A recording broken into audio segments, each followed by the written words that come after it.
President Joe Biden and First Lady Jill Biden traveled to the island of Maui yesterday in the wake of a devastating brush fire. After landing, the president took a helicopter to survey local damage and then met with local officials and survivors. Let's hear what the president had to say when he finally visited Hawaii. Well, hello, people of Maui. You've shown such absolute incredible courage. That's not hyperbole.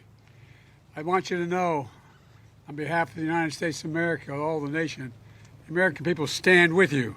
For as long as it takes, we're going to be with you. The whole country will be with you. In further remarks, Biden called upon his experience with a small house fire. I don't want to compare difficulties, but we have a little sense, Jill and I, what it's like to lose a home.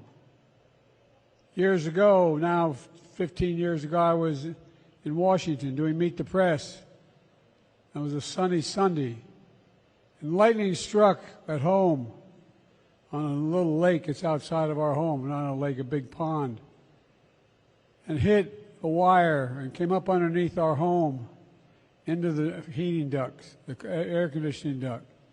To make a long story short, I almost lost my wife, my 67 Corvette, and my cat. But all kidding aside, I watched the firefighters, the way they responded. You know, there's an old expression. I grew up right across the street from a fire hall in Claymont, Delaware. Per an AP report about the 2004 incident, the fire in the Biden home was a, quote, small fire that was contained to the kitchen. The president tweeted yesterday, "We're in this for as long as it takes, and we're going to rebuild the way the people of Maui want to rebuild." But this viral video is circulating now that appears to show Biden nodding off during a ceremony in Maui. Here is that. Never met before. We are a community that relies on family, on ohana, whether by blood or by friendship. But like many others, my son's home burned down. My daughter's home burned down. You think he'd be well rested since he cut a holiday short to go to Maui long after some people thought he should have been on the scene. So what do you make of him both nodding off and how he chose to try to connect with the audience there by relying on his own personal experiences with a small house fire? I mean, I guess I see why he reached for that anecdote, because it is fire-based, but it just doesn't seem at all serious on the level of what happened. It felt, when he brought up the Corvette, it just sounded a little... It sounded very tone-deaf to me. And obviously, this is a man who has dealt with tragedy in his life, from Beau Biden's death to his first wife died in a horrific car crash a long time ago. In fact, he brought that up also during another event in Maui. He brought up the death of his first wife and daughter in 1972. Right, daughter as well. Yeah, this didn't... I don't know how that was received, obviously, by the audience. I can't imagine it going over well. Overall, he just seems, he seems so much wearier, more tired than even when he did in the 2020 campaign, frankly. He seems, and we were complaining about his energy level, you know, in like the debates with Kamala and Warren and everybody, and Bernie and everybody else, and he seemed a little out of it then. He seems way more out of it now. And okay, you know, you can make the argument that it's not actually his cognition is not being affected and he's still competent to make decisions, and it doesn't really matter. It's his team of people making decisions anyway. He's a figurehead. But in terms of campaigning, it's going to matter. And he will just, and he can't, unlike 2020 where he didn't have to do much campaigning, right. He's going to have to be out there, and he just does not sound ready to go on any level. I think people who want the best for him, people who like him, are going to be concerned and put off by this performance. Yeah, so there's a couple things here, even outside of the kind of tone of it, the lethargy, low energy-ness of it. When you are giving remarks in the wake of a tragedy and you find yourself saying, all kidding aside, yeah, it's that might be a sign that you've gone off the rails a little bit. And I understand that sometimes it can be awkward during a tragedy. It's difficult to know what to say. You want to empathize, you want to show that you have some sense of understanding what other people are going through. I don't fault anybody on a one-off for being a little bit awkward. I was almost more disturbed by the other clip that I saw where he brought up his the tragic death of his wife and child, precisely because that's a tool that he's gone, I shouldn't say tool, but that's an anecdote that he's gone to before in the past, sometimes to the effect of frankly minimizing what other people are going through and advocating from him as someone with the authority to make their lives better. So during the 2020 campaign, I think I've talked about this on the show before, he had an ad where he used the experience of the tragedy of losing his family members to explain why we had to protect Obamacare, as though people who were asking for Medicare for all were saying we want to get rid of health insurance, as opposed to we want to strengthen health insurance so we're not in this position that you were in without the ability to pay like you had.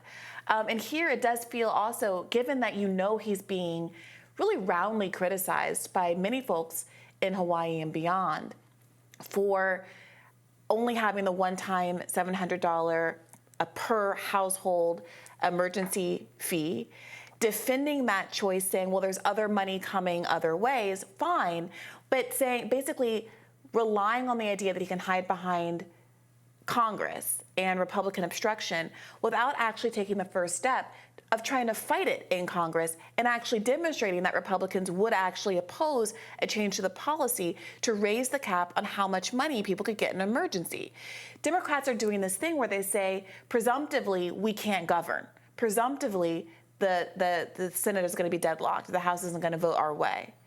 And what that does is that it enables Republicans to grandstand, maybe in good faith or bad faith, saying he should have done more, he should have done better, without ever actually being confronted with the possibility that they could work with Democrats to make the world better, right? And at that point, Republicans would have to either put up or shut up, either vote along with Democrats to make lives better for people of Maui, or to reveal themselves to genuinely be obstructionists the way that Democrats characterize them to be.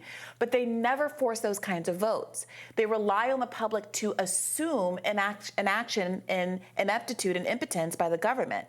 And I think that Democrats in the longer term, in the bigger picture, are really suffering from having successfully convinced the public that they can't do anything. And if you can't do anything and you're the party that's not the small government party, but the government's going to work to help you party, what incentive then do voters have to ever come and vote for you? Right. They do let Republicans off the hook that way a lot. I mean, Republicans don't have to. And when they actually do have votes on things, like Republicans will, in their local district, they'll attend the ribbon cutting ceremony for whatever the ridiculous pork barrel local spending. Yes, for the infrastructure project. Exactly. Exactly. You should own. And I agree with them on voting against a lot of things. I support the small government agenda, but they actually don't. They know it's unpopular, or they don't believe they can persuade people that these values the party purports to hold are actually important. They don't have any faith in it. Because most people are poor and working class, and most people need the new grocery store or whatever, the new bridge, whatever in their district. Poor people need the government, and I know ideologically, many poor people don't feel that way. They don't like, they've been told that it's handouts and they're lazy and ethically and You need the government. You're poor.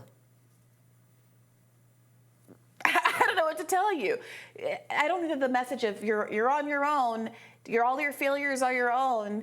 We're the richest country in the world, but you can die in the streets from a lack of health insurance or food, or because the bridge collapsed in Pennsylvania, is also the winning message. I mean, at some point, everybody acknowledges, whether it's because of firefighter support or because of basic infrastructure, running the energy grid, preventing, doing emergency response the way that we see in Hawaii. I mean, people pay taxes. They pay into emergency funds for service. They pay for services, and they're entitled to the services they pay for. We don't have to debate the merits of it. I know what your position is on it, but the reality is when the people are struck with something that happens to them, oftentimes all of the hypothetical ideological posturing of how bad it is to get help and how evil and horrible and lazy and fat and disgusting people are who rely on government assistance goes out the window. There's something called it's the just world hypothesis, where people tend to believe that when bad things happen to them, the world is unfair. When bad things happen to other people, they deserve it, and vice versa. When good things happen to them, they've earned it. When good things happen to other people, they just got lucky.